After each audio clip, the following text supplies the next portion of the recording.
Buhi Lake mga padaba. Yan. Napakaganda talagang tingnan. Pakita ko rin sa inyo.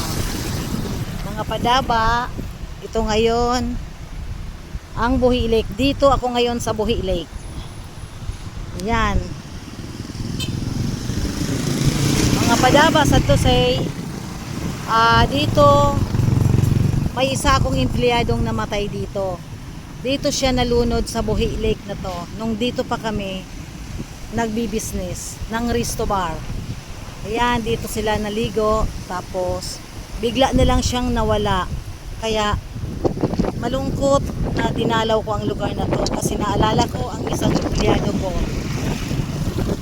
si Pampo. Guys, yan po ang Buhi Lake.